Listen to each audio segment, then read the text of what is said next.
All right, everyone, here we are. The Angry Hacks podcast is back.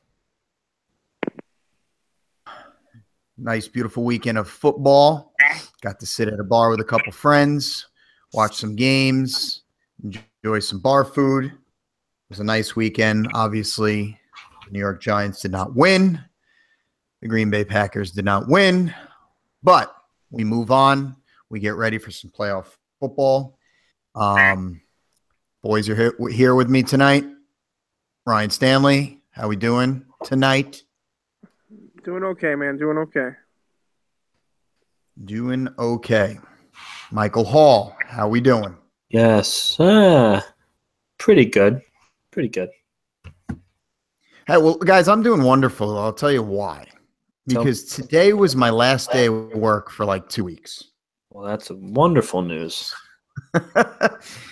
School's down for winter. It's a good feeling. It really is. It's a good feeling. Although I'm still going to work tomorrow, do some painting, make some extra dough, but that's on my time. So anyway, football over the weekend. We're going to kind of cruise through this a little bit.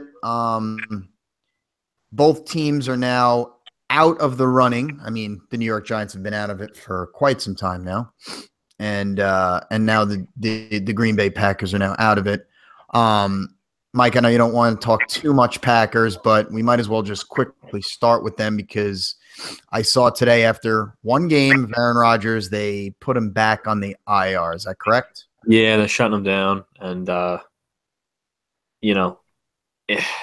it's hard to argue with it. McCarthy came up and to the podium and stated that Aaron was clearly pissed off about it, and he made that known. So obviously they sat down and had a very big boy conversation. But it's the right move for everyone involved. Re-signed Joey Callahan off the practice squad. He'll be the backup. Huntley will, I'm sure, play the last 2 games. So we see what happens. I mean, it's not like we can really go play spoiler with anybody.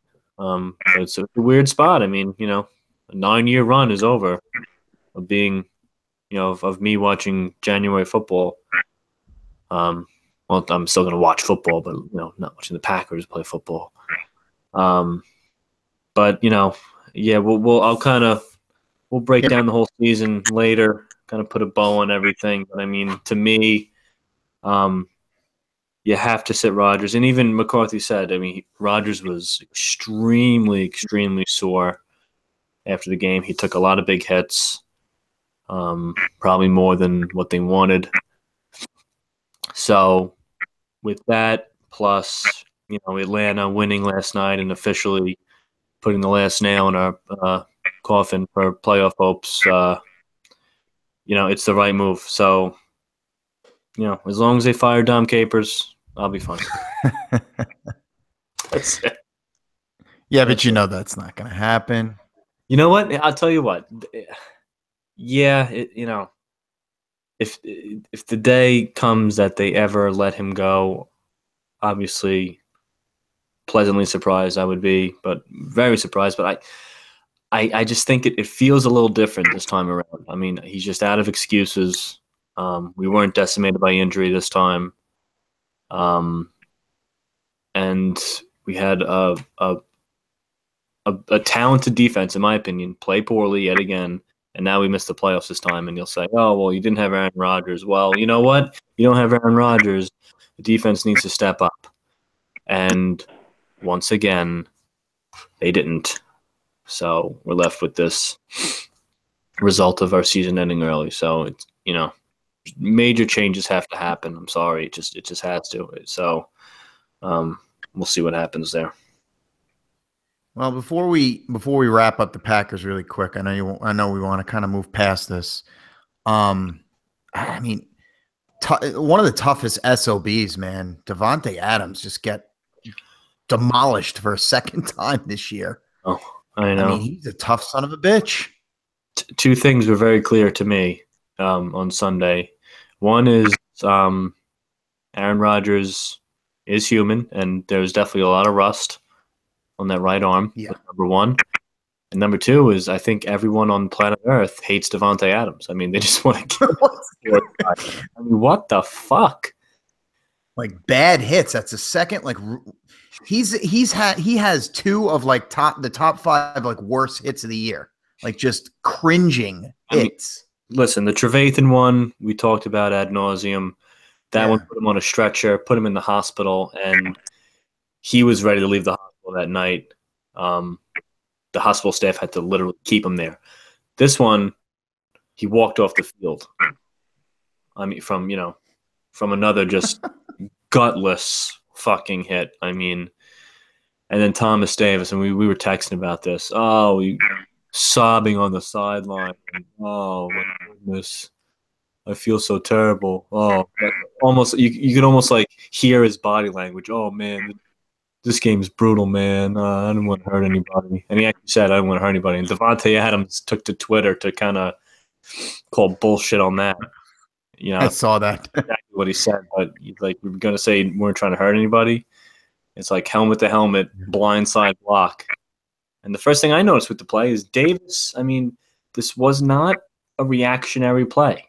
And I, listen, up until this point, I had a lot of respect for Thomas Davis. I mean, I think he's a pretty respected guy around the league, with always been through the multiple major knee surgeries, staying in the league for a long time and being a really, really good linebacker. But this is not the first time he's shelled out a hit like this. He is a repeat offender, and this was not a reactionary play. This was after a pick. He's looking for someone to block. He finds Adams, he lines him up, and he torpedoes himself. It was worse than Trevathan, the way he launched himself. It really was. Like he had no interest in using his arms to tackle. It's almost like he looked like a dolphin, like his just arms were down to the side, and he launched his helmet into Adams' chin. I mean, give me a break, dude. So he gets suspended 2 games like he should. Enough with these fucking appeals. Like if they reduce this, then they did already, Mike. It's 1 game now. You know what? Let's just give him a raise. This player's safety bullshit. I mean, it's the biggest farce I've ever fucking seen. It is. How can you take it seriously? Actions speak louder than words, and you can hear about all the shit. Oh, we're gonna make it safe, and this and that, and then time after time after time, and these are hits that are just easily punishable to make a statement, and they just don't. They never do it. They never do it. No, and like you said, when it comes to player safety and when it comes to hits like these, there should be no appeals whatsoever. You get what you get, and you don't get upset. That's what I say to my kids, which sounds stupid, but it's true. Yeah, I like that. But you listen. Of course, the problem is the players have one of the most powerful unions on earth. I get it. But you know what? How about this? And we talk about replay, and our buddy Jay loves replay, as we all know. How about every game? And he's right. But how about using replay for these hits and start throwing these fucking guys out? I think I said that a couple of podcasts ago about that they should use the replay. Like they do in college. Yeah. If it's a targeting penalty, it's a personal foul, and okay, we're going to the tape. And if they deem it whatever they want to do, helmet, defenseless, whatever the criterion they want to use, eject his ass on the spot. Mm-hmm. Like in the NBA with the flagrant 1 or flagrant 2. Exactly. And toss his ass because it's not stopping. These guys are still doing it, and they're still getting their fucking suspensions reduced. So why the fuck stop? Well, Agreed. We can go on and on about the NFL. I mean, we saw a lot of shit this weekend that the NFL just does wrong. We saw a lot of the beauty of the NFL because some of these games were entertaining as hell. We saw all the bad. I mean, with these rules and these hits, I mean, and the way everything's handled, sometimes it's just an absolute shit show. Christ, you had Gene Steratore pull out an index card to see if a first down was made. You see that in the game? That was just the Cowboys game. I mean, it's just. I mean, yes. that doesn't really speak to bad officiating or whatever, but it's just so bizarre. I mean, that I've never seen. No. Just what a weird week. I mean, Rodgers threw 3 picks. I mean, the Jaguars are going to the playoffs, and I saw a referee pull out an index card to see if a play was a first down. Yeah, that's what it was. Where I was just measuring for a first down. Yeah, it was. So they pulled the sticks out, and it was close. It was Gene Steratore, our man Gene, who I love, and they pulled the chain tight, and it's so close. The tip of the football is so close. He pulled out an index card out of his pocket to see if there was any space in between the nose of the ball and the stick. And I guess he felt it touch, so he just puts the card back in his pocket, has a wry little smile, and then signals first down. It was so funny. It's so weird. It was strange, really strange. Do you think he did that as like a shot? Like he's had that in his pocket all year for all this replay garbage and how everything is scrutinized. Do you think he did that like as a shot to the NFL a little bit? Yeah, maybe, and I hope so. And Gene Steratore kind of. That wouldn't surprise me if this was like a planned thing, but still, like it just to be that close to a first down. I mean, I guess he was waiting for a really close play. He was like, "I'm just gonna pull out my card and make a farce." It was bizarre on a nationally televised game. Yeah, it was quite bizarre. Listen, the other really controversial call was that Steelers Patriots game where Jesse James caught the ball, dove into the end zone, crossed the plane, ball hit the ground, rattled around a little bit. They went to the replay, called it no touchdown. They go back. Ben ends up throwing a pick. Game over. Patriots get the benefit of the doubt again. Of course they do. Of course. Because that always happens to them. Isn't it ironic that they're like the fan base that bitches about the NFL the most just because of the fucking Deflategate shit? And they get every call, every single call. And listen, it's not to take anything away from the Patriots. They are the best team. But they get all these calls on top. No wonder they win all these fucking games. Like, they don't need the help. But they get it anyway. You know what I mean? It's like the rich get richer. And this play, I mean, by rule, yeah, it's incomplete. But I mean, how stupid is that? Like, how can you watch that play, watching football for as long as you have, and say that wasn't a catch? Well, it sucks. Because the football move, he makes that so-called football move with who knows what that is, and then he hits the ground and loses control of the ball. But he caught it, and went to go extra yardage by pushing it forward, and then they call this baloney. Now the thing that bothers me the most is like we're watching this in like the slowest of slow motion. I know that. Like, like would it be the same call if we're not watching it in this slow motion? If it was half motion or if it was full speed and they watched the replay, would they still call it a no catch? Yeah, that's the problem I have. It's like these replays. First of all, the rule is ridiculous. So what they're saying, like, okay, he catches it, a knee goes down, but obviously since he wasn't touched, he's kind of still live. And as they say, I love this phrase, I've heard it a million times, the ball did not survive the ground. Like the ground is, firing guns at the ball, You have to survive this warfare that the ground presents for you to catch. You need 3 feet down, you need to do your taxes, before it's a catch. So really, he still hadn't caught the ball technically. As he's going to the ground, he still hasn't caught it because he hasn't survived the ground. I mean, just think about that, how stupid that rule is. But Stan, you're right. Real quick, the replay with these super slow mos and the way everything is just micro-analyzed, it's kind of it's like it's not in the spirit of the original idea. I feel like, you know what I mean? Like, all we wanted to do with replay was to get the egregious mistakes fixed by the referees. And refereeing is hard in the NFL. and there's going to be mistakes, and there's going to be really bad mistakes where to the naked eye you go, what a terrible call. That's what replay was for, not this shit. You know what I mean? That's what bothers me. 100%. And Rye, you brought up, what constitutes a football move. We don't even know. We don't know what is a football move, Mike. We joke all the time in football and in hockey a lot. Like I don't know the rules. I just don't know. We joke about it all the time, but it's like it's true. We don't know the rules. What constitutes a football move? I mean, he turned with the ball. It seemed like he had possession, crossed the plane, went to the ground, ball came out a little bit, and he still had it.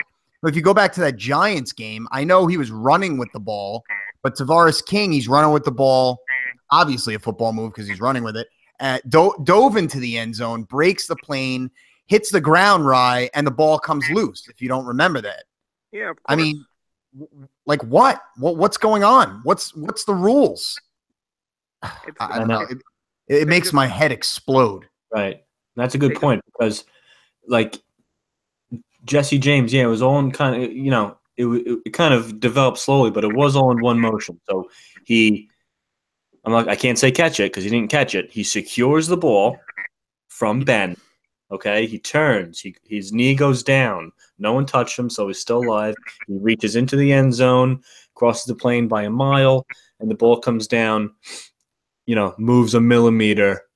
Okay, incomplete because it didn't survive the ground. So you're right. You bring up King in the Giant game. What's the difference if he runs 80 inches, or if he moves 8 inches like King, or if he runs 80 yards? Yeah, the ball did not survive the ground. It didn't. Technically, it didn't. So that's the question I have. I agree. What's the difference? That's what I want to know. Well, they love this whole thing, you being the runner, and which was King was at the time, and then just being the pass catcher. But at some point, there's a fine line in there about what is what. Right. This is the real issue here. But the crazy thing about it is neither of these surprise me. And if both of them went the other way, it wouldn't surprise me either.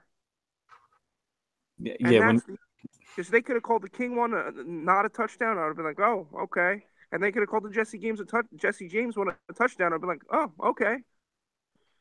Yeah, but the common sense tells you a King is a runner at that point because he caught the ball so far down the field.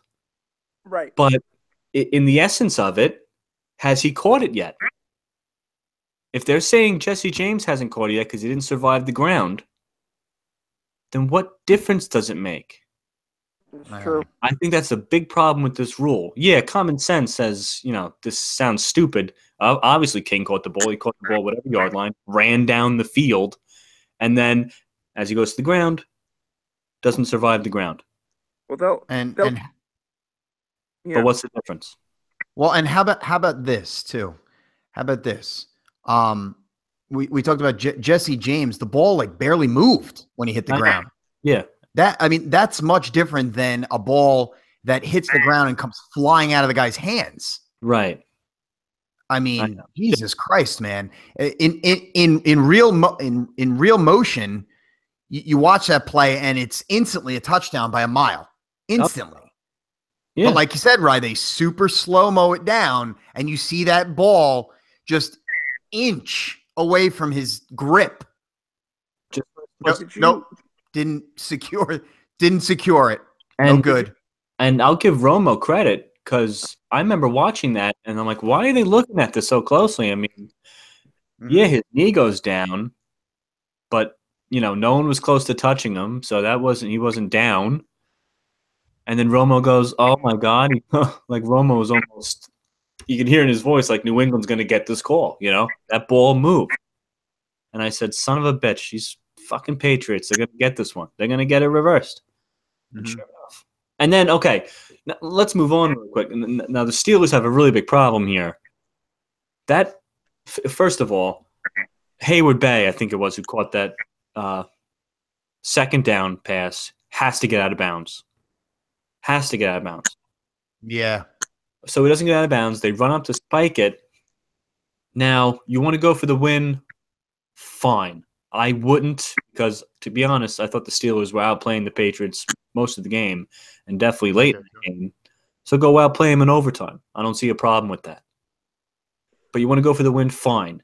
You want to do a crazy Dan Marino fake spike play? Fine.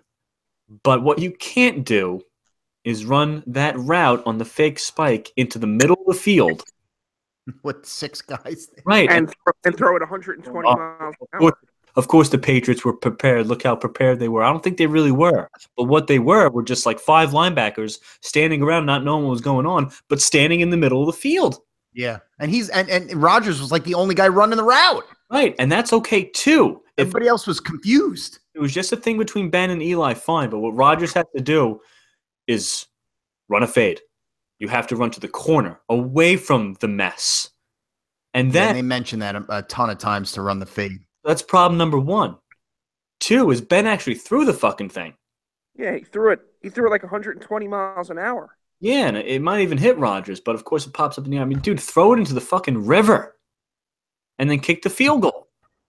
I mean, I was shut. Listen, they were a little on tilt from that call, and I'm surprised Ben really carried that over, and he panicked. He panicked. He did, and that unlike a veteran to do that too. And the Steelers still could have won that game, even after that bullshit. They panicked. It's like the Patriots, they're like a snake charmer. They hypnotize you into mistakes, and they never make any. It's unbelievable. Just like that Super Bowl. Unbelievable. Yeah, that's what it felt like. It did. It did. You're right. It was ridiculous. Just watching that last minute or so, because after that big catch and run by Juju, the crowd's into it. It's crazy. You kind of feel like the Patriots. I mean, the Steelers have this game, and then they do touchdown, boom, crowd goes nuts, and all of a sudden they're looking at it, and that hurt. It took the air out of the stadium. And then right from there, they weren't in it anymore. And Ben makes a stupid decision. The Patriots win. And to be honest, even if that was a touchdown, I mean, Brady's getting the ball at 25 seconds and 2 timeouts, just needing a field goal. I mean, he might just go down and win the game anyway.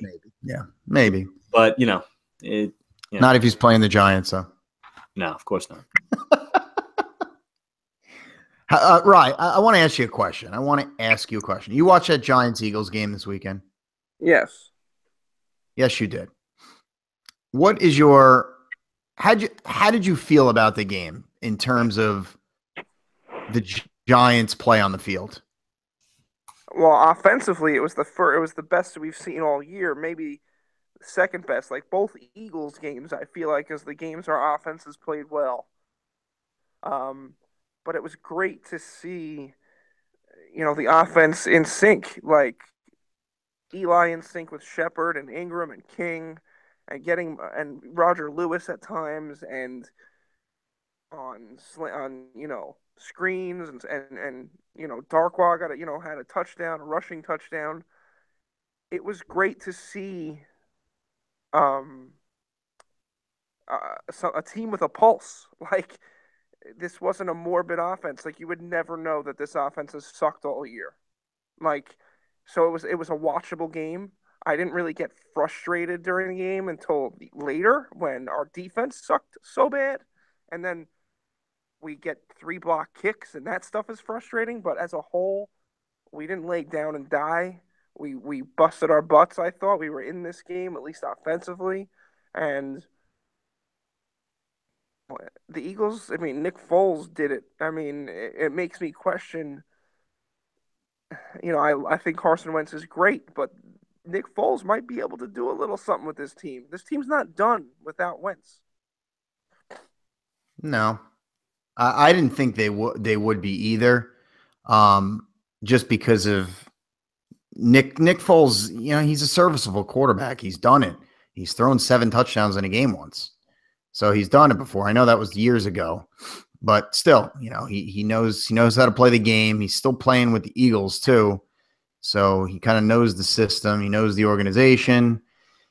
And I felt that was coming because our defense sucks ass. It's bad. It's so freaking bad. It's so bad that I just want to throw something through the TV when I watch them. But on the offensive side of the ball, like you said, they look good. I mean, Eli, 430 yards. But again, it's kind of funny. It's kind of laughable how, again, we didn't score 30 points, 29 points. We were just talking about how they haven't scored 30 points. But yeah, it's because of those dumbass blocks that after the third one, it was just like, really, like, this is what's going on right now? So, I mean, yes, offense played great. They really did without their top weapons, which made it even better. Sterling Shepard was great that game. Evan Ingram was great. King came out of nowhere to play a great game. They didn't run the ball much, which I loved. If you watch that game, they didn't do much running. I mean, here and there, spurts here and there, but it was a lot of passes, a lot of passing plays. They went down the field. It wasn't just these little dinky dunks, slants. It was they were working the field. They were working the whole field basically, which was nice to see. I mean, it really wasn't a Ben McAdoo type offense. They kind of switched it up a little bit, which is something that they need to do going forward. And obviously, we're going to get a new general manager. We're going to get a new head coach. So things are going to be a lot different if the guy brings in his own coaches. So it was nice to see. It was nice to see the offense wake up a little bit. And like you said, and we've talked about the last couple of times, as long as this team just plays with some passion, has a little bit of a pulse, and doesn't lay down and die to these teams, I'm good with it. And you know what? They did. They were fine. They played good. One thing I was reading, Rye, that is still kind of sticking in my craw, and I know it shouldn't really bother me too much, but Eli Apple. Okay, we talked about him last week and some of the things he's going through, but it's kind of begin to be a distraction to this team. So he's been inactive the last 4 games. So he finally is active. He ends up playing 60 out of the 68 snaps defensively. He actually played pretty decent. He had 9 tackles, I think. Had a decent. What's the matter? He led the team in tackles too. Right, he did. I mean, but now I see coming out that there's just more issues, that he's not a great teammate.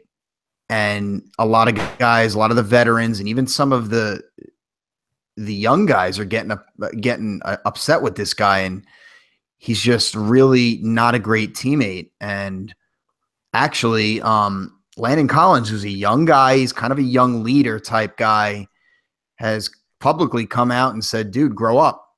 You need to grow up now.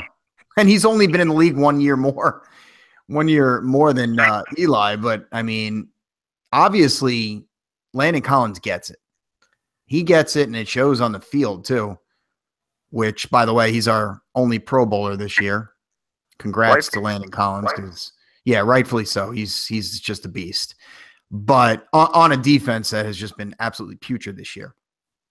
But anyway, moving on from that, he comes out, and Mike, like you said, a guy that has kind of publicly defended Eli Apple and all that's been going on with him, comes out and says, dude, grow up. You need to start growing up and helping this team win ball games. And you've just been a distraction. That's basically what he's been saying. I know Eli Apple's young. This is only his 2nd year, but I don't know. Does a new general manager come in and try to pick out the bad eggs or the bad seeds from this team and just say, we got to start fresh. We need a good team mantra going in, that we need some positivity here, no negativity, no distractions. Like, is this guy on the team next year? I don't know. I mean, I know that sounds kind of silly, but I mean, the distractions, if he's being the distraction of his team, and a lot of these guys are coming out saying that, he's just not gelling with them. I don't know, that in itself is disheartening, and it kind of bothers me. I could see a guy not playing well and just being terrible, but something that affects like team chemistry, that pisses me off. What do you think about it, Rye? Oh, yeah. I mean, I don't know exactly what he's pissed off about. Collins is pissed off. I'm pissed off. This guy should not be affecting the locker room, the team chemistry. We talked about last week maybe giving him the rest of the season off to get his mind right. And then he's active all of a sudden, actually plays pretty well, but then more stuff comes out about him that he's being an idiot. Yeah, he's a shitty teammate. That's what they're saying. Right, which is weird. And it's funny because I remember when he was drafted by the Giants. You listen to these guys in interviews, you don't fully know them, but I liked him in every interview. I liked the way he spoke. I liked the way he talked to whether it was Francesa or whoever. Listening to him because I was like, all right, this guy could be a young leader, but now Landon Collins is the one that is, like you said, he's young, but this is our leader going forward. This is our leader of the defense, and if he's pissed off, I trust him. I trust Landon Collins. And if he's pissed off, I'm pissed off. I don't like this one bit. Now, incoming GM, he's going to have to assess everything. This coming into this New York Football Giants organization is going to be a tough ask of whoever comes in. It's going to be tough. We have so much money locked up in a lot of people. There's not a lot of money to spend. And then we have these locker room issues this year that McAdoo created maybe. And it's going to take a lot to weed out the shit and weed out the bad eggs, like you said. So, I mean, I don't know. We'll see. It's a wait and see for us now. It is a wait and see. But I don't know. This is like the type of shit you don't want to hear this late in the season after a season that's just been disaster in itself. And then shit just keeps coming out, I mean, Jesus, it's kind of like, I just want them to I just want it to end. I just want this season. I'm looking forward to the Giants season closing and just focusing on watching some playoff football, some teams that deserve to be in the playoffs, and watching some good football so we don't have to sit here and talk about the Giants anymore and talk about their struggles and talk about the shit that's happening in the locker room, because it's been a season-long catastrophe.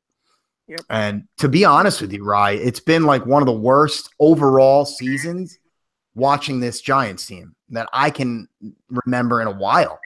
Dude, this is the worst. We have the worst record we've ever had, I think. Ever. It's freaking insane. And you know what? I'm done with it. Me too. We'll still talk about the remaining two games, but I'm hoping we can just kind of discuss that, okay, they played well here. Ooh, I'm glad he tried.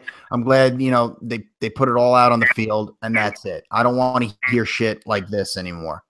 Yep. No more. We did have some good games, though. I got to go out and watch the games, and kind of a funny story, boys. I'll be really quick with it. So I sat at the bar with you guys know Jay Gray. He's in our FanDuel league. And we're sitting at one of the ends where, we were told the Giants are going to be here, and he's a Jet fan, and the Jets Saints are going to be here, like right next to each other. Okay. Now, this being an Eagles bar, the Giants Eagles game was on like everywhere. So we're at the bar and we're sitting there, and I have like a good vision of the middle TV, which is Giants Eagles, and the left TV was supposed to be Jets Saints. So we're sitting there for a little while, and Giants Eagles is on. Boom.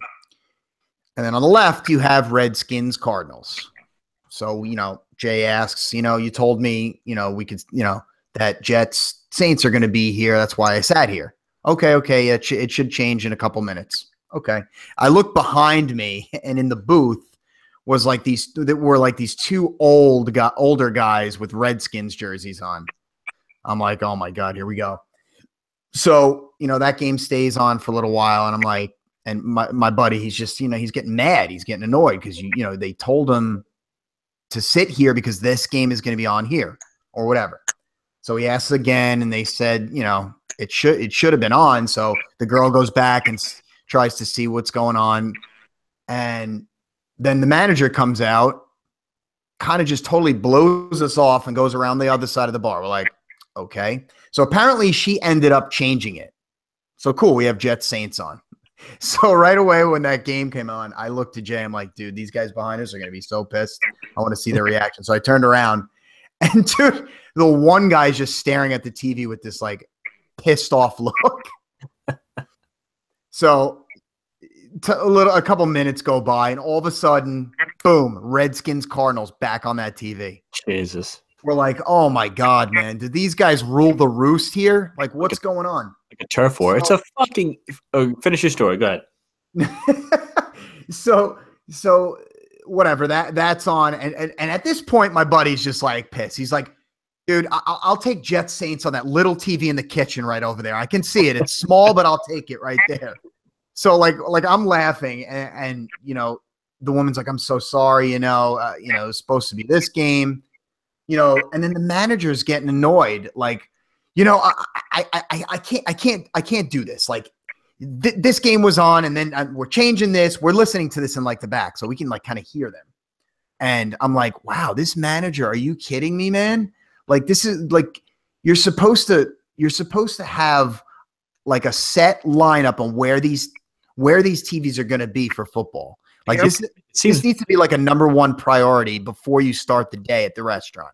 I have like a lot about this. Like this game's going to be here. This game's going to be here, and so on and so forth. So when the woman came and told us Jets Saints at this corner TV, that was the TV that was that was the game that was locked on that TV. It was probably written on that paper because she went and saw it. And just because these guys kind of complained or wanted a game, for some reason, somebody changed it for them. So then it's going back and forth, and it's creating some chaos.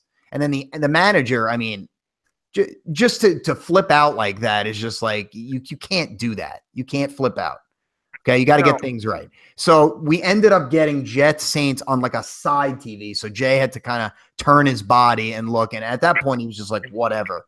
But it was like so funny. And I'm watching a little of the Redskins Cardinals game. And by the way, that game was just terrible. Ugh. Like I'm watching a little. It was just not even a good game. Not that the Jets and Saints were a great game, but hey, listen, we had some fantasy implications. So, I mean, it was a lot different. But just like that whole like, whatever just went down in those couple of hours. It was funny. It was funny. These two old guys. And then this is the best part. It's like third quarter. Dude, I look back, they're gone. They're gone. I'm like, holy cow. Like, so they came for like 2.5 quarters. Like, and made us think about it. Asshole. Mike, what were you going to say? But the Jets. I have two big problems with this. First of all, Eagles bars actually exist. That's like an actual thing. It's a thing. Yeah, I know. I didn't think so either. Okay, so if you're going to have an Eagles bar, why are you catering to fucking Redskins fans?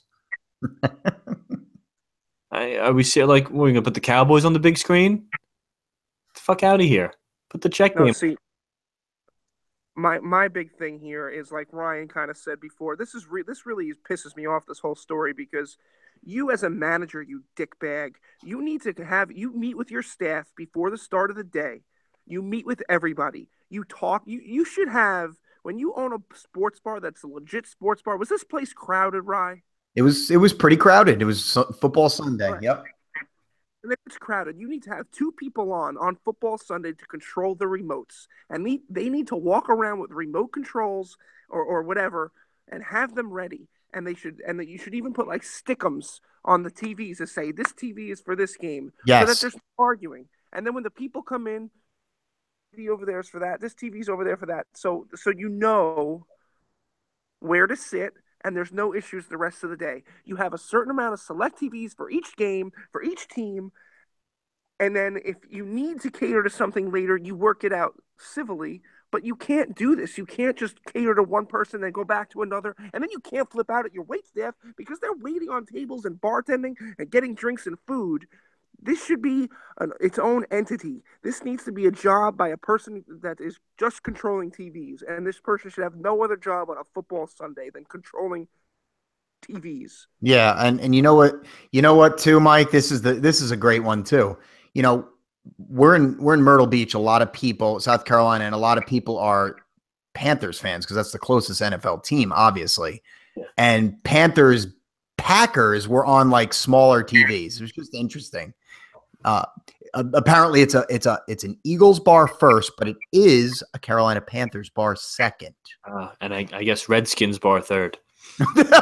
Apparently, but the best part was the guys left third quarter. That was like just icing on the cake. But yeah, right. The guy flipping out, you can't do that. This is they have to be settled, and that's it. I can understand if it's one of those like just a day where there's not that many people in there, and you're trying to watch like, I don't know, you're trying to watch a college basketball game. Can you put that on this TV? Sure, because there's nobody else watching that TV. You know what I'm saying? But on football Sunday, when you know it's going to be packed, you can't do it. You got to stick to a game. Set schedule, plain and simple. Yeah. It's very easy. That's it. It's very easy. I just thought I'd share that. I know you guys would appreciate a story like that.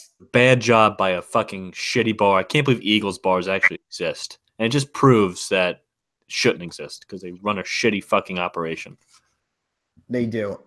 And, other than the games that we watch, the Giants Philly game, I was watching Packers Panthers a lot too, because they put it on to the right of the TV I was watching. And, my buddy was watching Jets and Saints. All the other games sucked ass. The good game obviously was that New England Pittsburgh game. But how about the Los Angeles Rams just putting a hurting on Seattle when Seattle was at home? In Seattle. With the big bad 12th man. Oh, it's so hard to be here. Get the fuck out of here, dude. You got your shit pushed in. All I can say, guys, is Todd Gurley. Todd motherfucking Gurley. Who I have to deal with in our fantasy championship. You do, week. Man. You do. I mean, on one hand, I'm lucky to be here because Russell Wilson laid an egg.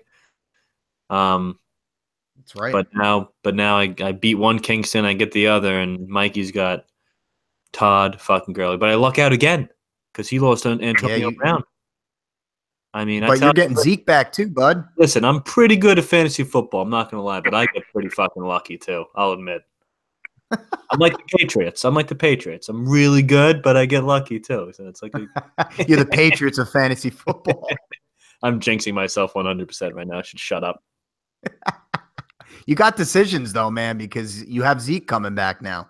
Yeah, I think I just slide him right. He's a must play too. You got to play him. I'm just going to roll with Kamara, Zeke, and Kenyon Drake in the flex. And I like that, man. And, I got to sit Jordy again. And I'll just play Michael Thomas and Alshon Jeffrey, and away we go. That's a solid lineup, my man. I'll get Jags D. I get Cam Newton back in there, Jags D, and Evan Engram. Jags D against San Fran. Well, this will be interesting, Rye. Your boy Jimmy G against that Jags D. How's he going to fare? Oh, not good, Jimmy. Not good. You know what? He's going to fare okay because you don't underestimate Jimmy G like that, Michael Hall. Listen, I'm not. Jimmy G is lethal. He's dangerous, and he scares me. The guy has never lost a football game. He's unbeatable. He's better than Blake Bortles. This guy, so we all joked about the 49ers being favored against a potential playoff team. And you know what? It was they won. I mean, were they favored? Yeah, they were favored by 1.5, right? Yeah. And guess what? Not only did Jimmy G drive him down the field and win the game after throwing for 381 yards, he also covered. So he's nice to the gamblers out there that took the 49ers. He could do no wrong. He can do no wrong. And can we talk about Tennessee for a sec? Talk. What the fuck? We talked about them before the season.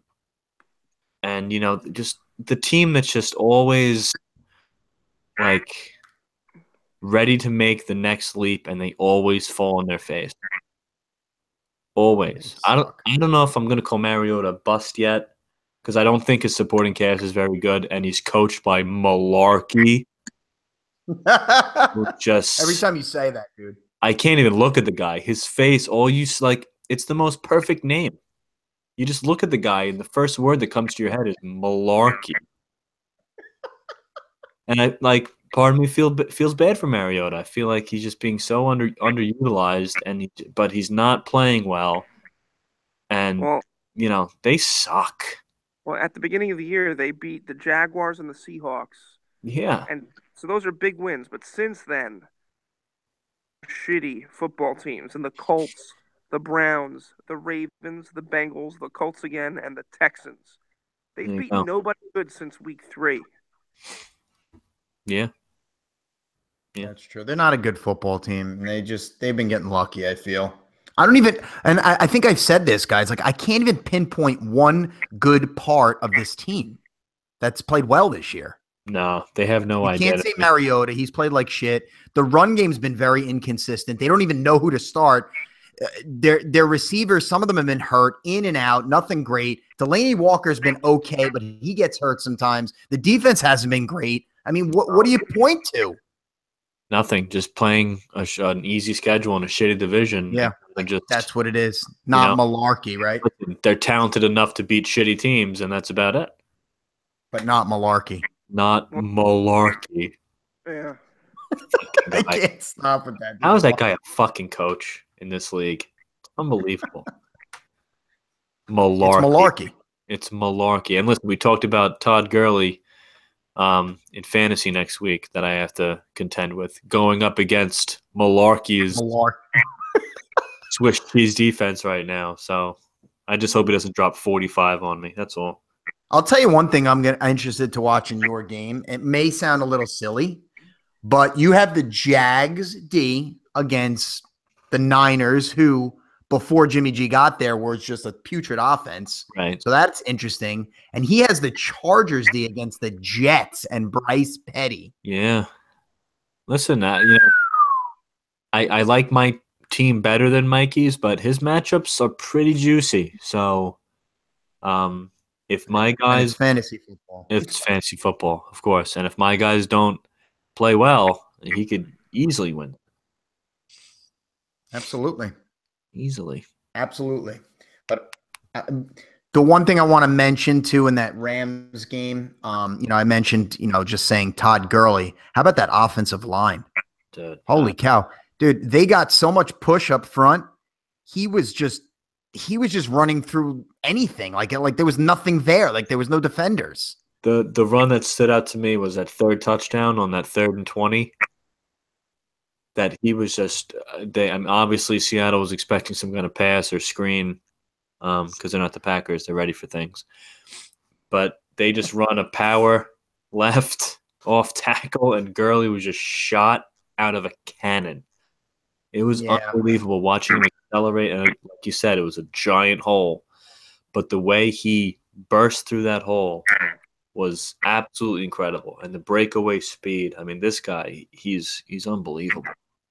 It just goes to show you how bad their offense was last year, that he couldn't do anything. Yeah. Yeah, you're right. It's amazing the turnaround that team made in 1 year. Just 1 year. They look really good. That guy's got to win coach. The NFC. Yeah. Right? And the NFC looks really fun to watch this year. Yeah, it does. The playoffs. And yes, I agree with you. He's got to win. I mean, he's got to win it. Been some good ones, but he's been the best.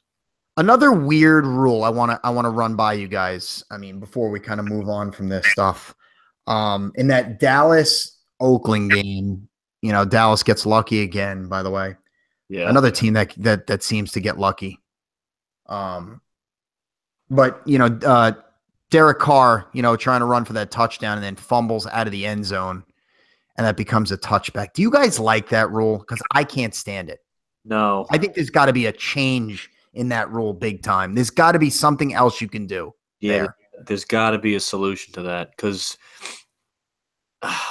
what do you do? You can't, because the other team never touches the ball. Right. That's what bothers me. And all of a sudden they get it. You have to penalize the offense somehow. Right. Either back them up. I mean, if you fumble it out of the back of the end zone, move them back to maybe like the 15 or 20-yard line. That's what I think.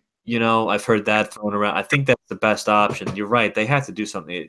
It doesn't make sense, right? Like the defense never touched the ball and they get it when they were basically just scored on. Yeah, exactly. That's the thing that kills me. Right, you just gave up a touchdown just because the guy fumbled it. Oh, we get the ball. It doesn't seem like the right solution. So I like the offense keeps possession, but either I don't know if you can lose it down. Maybe back them up. Maybe back them up 10 yards from the spot of the fumble. Yeah, because Something like that. necessarily at the goal. It's usually at or around the goal line, but it's not always. Yeah. It could have fumbled at the 5, kicked all the way in and out. I mean, I'd be even fine with 15 yards, but I think 10 yards is fine. I don't know. Yeah, you have to penalize them somehow. Do something, but they have to keep possession of the ball because if you fumble out of bounds, you keep the ball. Yeah. So why is this different? When like I just said, the defense essentially just got scored on, but you get the ball. Right. What do you think about this? I initially was going to say, why not just make it like, not a touchback, but you move it back to the 20 for the offensive team. Yep. I said it right away. I hadn't heard that before. I thought I was making that up, so I thought I was coming up with something good. Well, you are. Yeah, that's what I would do. That sounds good to me because I think it's absurd, man, and it's happened many times, and even just this year. It happens to Tavares King in the Giant game. Yeah. Mm-hmm. It was very close to that. Mm-hmm. But I can't stand that rule. I really can't. Among other ones in the NFL. Ugh. You know what I can't But we don't know the rules. I can't stand that too. But I also can't stand the names of some of these college football bowl games. Oh my God, talk about it, please. I mean, some of them make me laugh my ass off because they're ridiculous. Like the one tonight with Akron and Florida Atlantic. You ready for this? What's it called?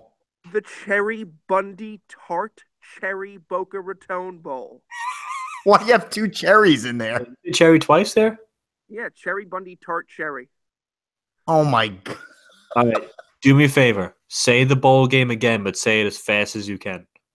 Cherry Bundy Tart Cherry Boca Raton Bowl. It still took 2. I'm sure. I don't know what's worse. You guys tell me. The names of the bowls or all of these bowl games? I think the bowl games suck. They suck. I'm like, so many shitty teams get bowl games because they're 500. That's a shitty record. You go 6-6 in college, you suck. Right, like agreed. Temple, watered down games. Temple and Florida International. You ready? The Bad Boy Mowers Gasparilla Bowl. That one. To have Gasparilla in there is just ridiculous. Gasparilla. Yeah, Gasparilla, I looked it up. It's like a festival down in Tampa celebrating a fictional, not real, fictional pirate named Gasparilla or Gasparilla. I'm not sure which. Bad Boy Mowers hooked up with that one because that's a cool spot. I'm okay with like the Bahamas Bowl or the Las Vegas Bowl or even this one, the famous Idaho Potato Bowl, because I mean it just flows nicely. But then when you throw it in like Martin Armed Forces Bowl, that's okay because Army's in that game, okay? And then you get like, let me see here, Zaxby's Heart of Dallas Bowl. Zaxby's is like a minor, like it's a chain restaurant down in the South. We don't have them here. I actually like Zaxby's a lot, but really, Zaxby's has their own bowl game. That's absurd. So like my favorite two are the ones I mentioned, but here's one that's stupid. Academy Sports and Outdoors Texas Bowl. Who cares? How about the Raycom Media Camellia Bowl? Yeah, I saw that one. With a royal purple Las Vegas Bowl. Royal these purple. Are absurd. These are dumb. I like the old Citrus Bowl, the Rose Bowl, the Orange Bowl, the Cotton Bowl, right? Cotton. Mike, you're 100% right in the fact that these teams that are going 6-6 are able to have these bowl games. They should only have some of these games, some of these bowl games, if you want to have to like the top 25 teams. Seriously. I mean, at least all the top 25 teams, most of them had a good season. So then you do the next, and then the next 25. So you have 50 teams. Maybe. I don't even want to go that far. If all the I top, know they make money from these damn bowl games. I know oh, that. no, they're right. They don't need to play anybody. So right, no, that's too much. Right. So the 25, and then you have to add maybe 25. add a few more, add 5 more, so it's 30. So you have 15 bowl games. But it'll never happen, Ryan, because the freaking bowl games make money and the sponsors make money. Money. Well, I like It's all that about money. all about money, but I liked how it was just the Sugar Bowl or the Rose Bowl. But now it's not just that. No. It's All-State Sugar Bowl. It's the Rose Bowl game presented by Northwestern Mutual. It's the Citrus Bowl presented by Overton's. A Peach Bowl instead of the Peach Bowl. Presented by my ball sack. Yeah, but the best one is tonight, the Cherry Bundy Tart Cherry Boca Raton Bowl. You guys remember Have two cherries. Remember the Beef O'Brady Bowl? Oh, that's that shitty chain restaurant down in Florida. Well, they had a bowl years ago. Beef O'Brady. I mean, if you're a player, like I wouldn't even want to play in it. It just sounds so dumb. I mean, and I know all these players get like gifts. They get like a gift package playing in the bowl game, and it makes you wonder, like the Bad Boy Mowers Gasparilla Bowl. Like, do you all get lawnmowers? I'm looking it up, and on a future pod, we're going to talk about these gift baskets. Yeah, that'll be on the next one, because that's almost as ridiculous as these names, because I looked at a few myself. So, yeah, I'm definitely looking this up because I think this might be a good little segment about the player the packages they receive. It's like going to a wedding and get like a little care package. Yeah, like a little favor. Hydration fuel, It's just like I'm with these bowls are just out of hand though. Like, who the hell's watching tonight's bowl game if you're not a fan of one of those two teams?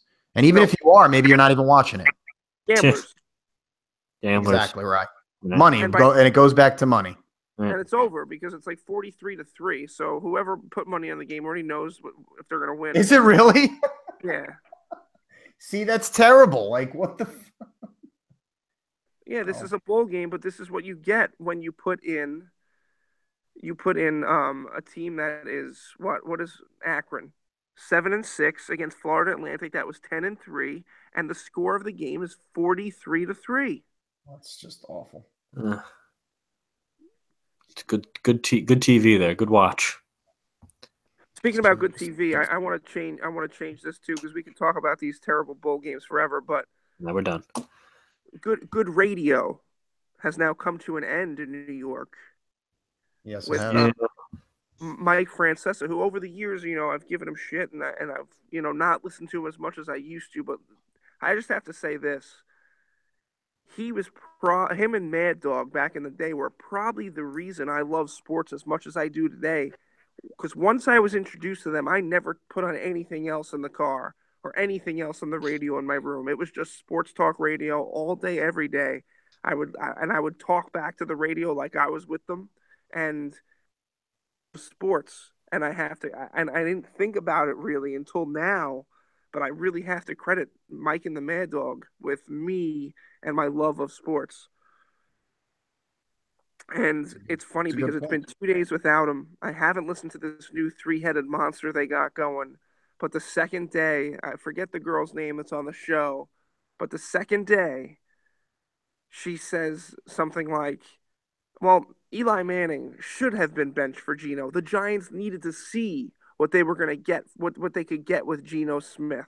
And it's like, listen, lady, you come in here, you're taking over for Francesa, and his last shining moment was sticking up for Eli, and your second day, you're going to, shoot this down and lose your fan base on day 2? Terrible idea. And I feel like she's trying too hard to be Mad Dog, like the guy that's going to give the other guys garbage just to get them going. I don't know. They really couldn't get anybody else. Yeah, listen, she could say that. She could say, whatever she wants to say. No one's going to fucking listen. No, I'm okay. No one's listening right now. No one's going to listen tomorrow. No one's going to listen in 6 months when they're fucking finally canned. Honestly, I think the fan is – this is not their permanent option. It can't be. It can't be. Well, it's funny. I wish they just went the route of people that we know and have listened to over the years. Like if you wanted to do a three-headed monster and go three different personalities, and you wanted to go like a former player, okay, Bart Scott's it. Jones, who we know and we all like, and we already know her. I don't even know this girl. Do you know her? No. I mean, Nope. It's okay, you know. I mean, I'm sure she could be good, and she could be, and only time will tell. But your second day on the job, you can't say that. No. I mean, I guess you're entitled to your opinion, but I mean, really? Yeah, well, I'm entitled to me, turning the radio off. All right, well, quickly, though, what do you guys think of Francesa leaving? Well, I mean, it's weird. I mean, I had my problems with Francesa. I don't know. I still to this day don't know why he took calls. Because he never let people talk. I said it forever. I was going to call in one day and just say, Mike, listen. I mean, do us all a favor. Stop taking calls and just listen to yourself talk for 5.5 hours because we all know it's what you want to do anyway. Because he was good at that, and I can listen to Mike just talk or interview somebody. I mean, his interviews were always phenomenal. Great. He always asked the tough questions. He didn't back down from anybody. He didn't let anyone try to wiggle out of a question. His rants are, stuff of legend. And his last one with McAdoo is, some of the funniest radio I've ever heard. But yeah, him not being on at 1 o'clock, it's strange. Yeah, I don't like it. No, I have to agree. I mean, I kind of lost touch with the show just moving down south, so I don't really get it. I mean, I could always go on, the internet or whatever and kind of listen to some of the shows, which I have. But you're right, Mike. I mean, like, why did he take calls? Why did he take calls? It was just anybody that would call in, and after a while too, because they knew how he was. After a while, they would just a lot of pranks. There were a lot of pranks out there, which were funny. They were funny. Yeah, some of them were great. But I mean, why would he take calls? He would just shoot them down and turn them off, basically. The day talk about that actually, and on one of his last shows, like the second to last day or the last day, and he said when someone called in, he's like, I challenged them. He's like, I challenged them, just like I challenged Sweeney Murdy or whoever else.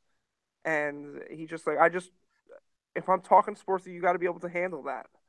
And I kind of respect that in a way. But I've also felt at times too, Mike, like, oh my God, just, like, let the guy speak. Right. Yeah. He was very smug at times. Yeah, and I liked it that he said that because, he held even callers, the Joe Schmoes of the world, to a pretty high standard. If you're going to call into the show and have an opinion, you have to know what you're talking about. But, Mike, sometimes we didn't know what people were talking about because you wouldn't let them talk. Right. Or then sometimes people would call and be, like, kind of correct about something, and he would be wrong. I mean, that didn't happen that often. But, obviously when it does, we all pick up on it because it's like, oh, you screwed up, you made a mistake. Like the whole Al Albuquerque thing. When the guy was like, and he was like, oh, who's that? Blah, blah, blah. But he was having a good year for the Tigers that year. But whatever. Yeah. Like, Francesa, though, he could fill up. Like you said, he could talk for 5 hours straight and really keep it going. And he repeated himself a lot, but he could move. And that's hard to do, man. 5 hours of just straight talking by yourself. Yeah. Yeah. You bring up a good point. It's going to be weird, right? It's going to be really weird. And, it also comes – the morning show it has changed as well with all the Carton stuff and the allegations with him. So they had to make a change. So it's a lot of changes. And by the way, I do like, they replaced with Greg Giannotti, who I think is phenomenal, by the way. I've gotten to listen to him a lot down here on CBS Sports Radio, they play Gio and Jones. Brian Jones used to be a football player. He's kind of an idiot, but Greg Giannotti's very good. He's very good. He's also young. He's in his 30s, but he is very good, and he has filled in for Carton many times too. Yeah, I've heard him. I like him. I think him and Boomer are going to be good together. Yeah, he's good because Boomer can't really carry a show. No, and Greg's got a great voice too. Right, Boomer's better in that kind of sidekick role. The former and Greg does a lot of impressions too. He's funny, man. He does some good impressions. So they're getting a similar guy to Carton, I guess. Yeah, but he's not a cheesy asshole at times. I couldn't stand Carton. I really couldn't. So I was okay with Carton because I thought him and Boomer were so good together. And you say, like, Boomer can't fully carry a show. But I have to say, like, maybe he can't. But he does it at, times when he's by himself. And it's pretty good. Boomer is really good at what he does. Of course. And, that show for 10 years has been, a mainstay. And for, like you said, Francesa leaving, them changing that one, and then having to change this one for, like, a crazier reason than that. It's crazy that the fan is just not the same. It's not at all. No, I mean, but things got to change. I mean, people get older. That's what happens. Yeah, just happens. At the same time.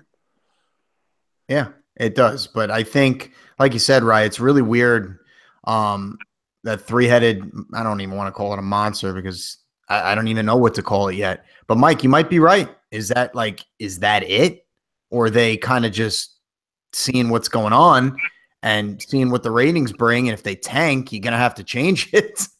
Yeah, I just can't picture going from it's a weird combo. Chris Carlin's an idiot, too. He's just I can't listen to him. Sounds like he's got marbles in his mouth. I know. Marbles. You just can't. Francesa didn't have the best voice either, but his opinion and his memory was so good that we respected it. But he was so nasally. He didn't have a great speaking voice, but he was good. Okay. Okay. Okay. Okay. Snowblower. Okay. Diet Coke. No. 50-3, by the way, Ryan. Your cherry bowl. The cherry tart, cherry Tatum bowl. What is it? I don't even know. I don't even want to say it. I'll cry. The Channing Tatum bowl. I don't even know anymore. It's awful. That's awful. Yeah, one more good thing, quickly good about New York sports that I just read about. As much as we hate the Islanders, it's good that they're moving back to Long Island and they're moving to Belmont Park next to the Ponies. Next to the Ponies. And I love it. So the pussies will be next to the ponies. That's good. That's a good one, Michael. Thanks. Yeah, long stay in Brooklyn, guys. Good job with that. Oh, that was a fucking match made in hell. And then I read the other day, I heard the Coliseum was like redone recently. Is that true? Yeah. Yeah, and so concerts there and all that stuff. Well, they have concerts. They also have their own Ringling Brothers, Barnum and Bailey. Ringling. Yes, basketball, Stanley. Yeah, they have their own basketball team. They have the G League, the Nets minor leagues, the Long Island Nets. Yeah, the Flint Tropics. Yeah, the Gatorade League. So they went from the D League to the Gatorade League, and now these NBA players can sign these two-way contracts where they can play, send the games, or like you can call them up and send them down like the NHL or Major League Baseball now. Yeah. So, like, a couple of Celtics have the two-way contract, Kadeem Allen and Jabari Bird. So, like, last week they were playing for the Maine Red Claws, and then the next night they were dressing for the Celtics because we had all these guys hurt.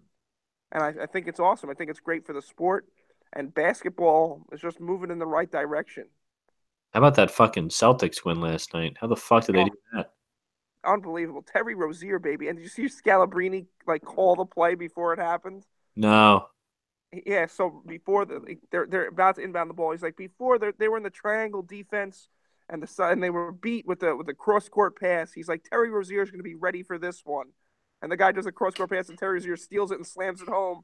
It was Bogdanovich, right? Yeah, Bogdanovich.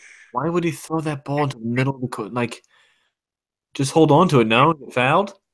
Yeah. Yeah, it's yeah, and he's a good free throw shooter. It doesn't make sense. And For it.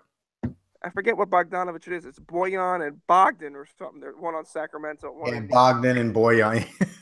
so Oh, funny. I didn't know there was a second one. I really didn't. I thought it was only one. Yeah, there's two. What's better than one Bogdanovich? Two Bogdanovich is. Yeah, but it was a great win for the Celtics last night. Loving the way they're playing too. And you never know, Gordon Hayward, he got the boot off. Like he might be there at the end of this year. We'll see. Really? Willis Reed. There's a chance. There's a G-Head. That chance. was one of the more gruesome injuries I've ever seen. Yeah. That was gruesome. That'd be a cool story. Made it back. That would be a really cool story. Ahead of schedule. That would be a really cool story. How about those Rangers, Mike? 4-1, they won tonight. Yeah. Got Mika back too. And Yeah. you know, listen, this offense has become potent. I don't want to call them like a real force or anything like that, but we can score with anybody. Oh, yeah. And that's We think we've showed that the past couple of seasons, though. Yeah, I think under Vigneault, and I definitely an identity of this team with him is, and it's something he said coming in he was going to do. I mean, it's a much more wide open brand of hockey, and I think it just took a little while to figure out how to do it, and win games. I mean, you can score 4 all you want and lose a lot of hockey games. But if Lundqvist is going to be playing like this, and he's looked pretty vintage lately, we can play with anybody. We really can. I agree. We're only 2 points out of first in that division. Yeah. Playing really well right now. Very consistent hockey. They lost those 2 games in a row. But at least in one of those games, you got a point. That Dallas game where we got way outplayed. Well, but you get a point out of that. You get a point. Shout outs to Pavlik there, our backup. Oh, absolutely. Absolutely. And literally stole a point. We had no business even being in that game. We're taking it to a shootout. He was good that night. And then, after those 2 losses, you come back and win a couple in a row. I mean, if we're going to do that all season, we're in good shape. And it's good to see Zibanejad back. And how about Michael Grabner scoring his 17th goal today? Oh, last year was no fluke. I mean, what a pickup, huh? I mean, you would think he would kind of regress down to his career average for shooting percentage and all that, but sometimes it changes scenery, man. It in all sports, it does something to some of these guys, and they just become different players. I mean, for better or for worse. And Grabner's been an absolute weapon. I mean, he's a weapon. His first kill. He's just the speed kills. His first 2 years with the Islanders, he had 2 20-goal seasons, and then he kind of tapered off, and he went to Toronto and kind of rotted in Toronto. Yeah. And maybe he just liked the bright lights of the big city. Maybe that's a good point. I mean, Toronto is a pretty big hockey market as you can get, but what a shitty team he was on. Yeah, it's not the Toronto that they are now. Yeah, exactly. Oh, if he was up there now, forget it. But yeah, Grabner and Zibanejad, it's good to see him back, especially with the concussion, because concussions, especially I feel like in hockey, we've seen concussions absolutely demolish careers. I mean, you guys remember a few years ago when Crosby had those 2 concussions, and he couldn't like drive a car for like months. Yeah, he was out for a while. A ton of guys, Lindros, you go down the list of concussions. Just they could be very scary, and especially I feel like in hockey. So good to see that he was skating the last few days and finally got back in the lineup tonight. That's a good sign too. Very good. Yeah, and he's been our best player too all year, so it was nice to see. But Rangers playing well. Got to keep it consistent. Just keep playing well, and hopefully they stay healthy too. And we'll see how they do. And you still got Lundqvist, you still got him, and guy can be a game changer, especially once you get to the playoffs. Looking forward to that outdoor game at Citi Field. Yeah, that should be cool. Yeah, against when is that? Is that New Year's? I don't know if that's New Year's Day because they do so many now. Yeah, maybe a little after. Yeah, sometime in January, I think. But yeah, Rangers Sabres. That should be fun at the City. So even the minor league hockey, the AHL teams are playing outdoor games this year. I noticed because in Pennsylvania here, there's a couple outdoor hockey games with the minor league affiliates. So this is like taking off like big time. And it's like, and did you see even like the ones the other day? I saw those great pictures with the guy like his beard was all frosty because it was so cold outside. Yeah, I saw that. That was cool. It was great. It's good for the sport, Yeah, I mean, for one, for a sport that kind of takes a backseat to the other three, usually does. You got to spice it up somehow. And, they've been doing a pretty good job at doing that. I mean, those outdoor games are fun. They're just fun. I just like the way they do it. And, they had a couple or one or two of them that it was snowing too, which I thought was even cooler. Yeah, I remember one of the first ones. It was, I think it was in Buffalo. And you remember Ryan Miller, the goalie, I think, for the Sabres at the time, had like the winter hat on top of his helmet. Yes, that's right. Played with it. I mean, that's just cool. Well, it's cool, like the fact that it's outdoors, that it's a different venue than you normally see a game. Like even some of these bowl games, I was looking like that one, the Gasper, the what is it, the Bad Boy Lawnmower Gasparilla Bowl or whatever. That game's played at Tropicana Field. Ugh. Wow. One, I don't even know how they're gonna fit a football field in there. That's weird. But I just thought that was strange too. That is strange. That place is a dump. One of my favorite parts of the outdoor hockey games. I love how all the coaches wear the varsity jackets. Love the varsity jacket.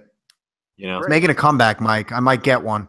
You should. You know what? If you do, I will. Hey, listen, they have the varsity, which I think is even cooler. They have varsity jackets with hoods. I like the hood. Oh, it adds a little sneaky element to it. That adds a nice element to it. I like that. Or you could be trendsetters and bring out the starter pullover jackets. Oh, bring it back. I might have to grab one on eBay or something. Let's just rock starter jackets with a little pouch in the front. The pouch, Velcro it out. Put some knickknacks in there. Valuables. Maybe some bubble yo. Right. I had a Giants pullover, a starter jacket, and when you lifted the Velcro piece, right underneath it was signed by Chris Calloway. Look at that. Chris Calloway. Wow. What a place to sign it. You can like hide it. It's almost putting like the signature in your pouch, like. It was great. I had the Rangers one. I had the Giants and the Mighty Ducks because I was such a big fan of the Mighty Ducks movie. I'm like, oh my God, they're coming out with their own team. I got to get that pullover jacket. Yeah, I remember a popular one where people having the Hornets one because it was like that teal color. Yeah. Yep. That was a popular one people had. Starter jackets and the bubble letter hats. Kicking it old school. That's a shout out to old school. Timmy Dornachek. Bringing it back vintage. Timmy, the bubble letter hat. Because I had the Celtics bubble letter hat. He had the Hornets bubble letter hat. Fantastic. All right. Enough of this nostalgia road trip. I got to get to bed. Yeah, it's bedtime, boys. It's been a long one. It's been a long day. But I'm excited. I'm happy. I'm off of work. Don't have to see those middle schoolers for a couple weeks. So it's a beautiful thing. It's a beautiful thing. And Ryan, are you ready to go to bed? Any last words for the viewers? No, just I don't know, just looking forward to another week of sports. Let's win some money in FanDuel or DraftKings or something like that and make it even better. Yeah, let's do a repeat of last year when you won $10,000. That was a fun time for everybody. Oh, great day. Michael, anything to add? Yeah, fire Dom Capers. I think you say that every time. It's like my wish. I get down on the side of the bed like a little kid, say my prayers, and then I pray for Tom Capers to be fired. Even after he's fired, you should just keep it going. I should. Well, this is fun. Actually, one little thing. You mentioned Grabner's 17 goals. You know how many assists he has? 2. 3. It's just such a funny line. Just such a funny line. 17 and 3. But yeah, fire Dom Capers. Yeah. Please. All right. Well, we'll leave it at that, boys.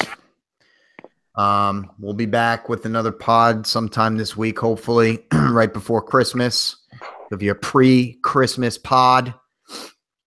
Please, guys, just follow us on iTunes. Give us a review. Download some of our episodes. This is episode 39, so the next one will be episode 40, creeping up to that 50 mark, which is a very cool thing.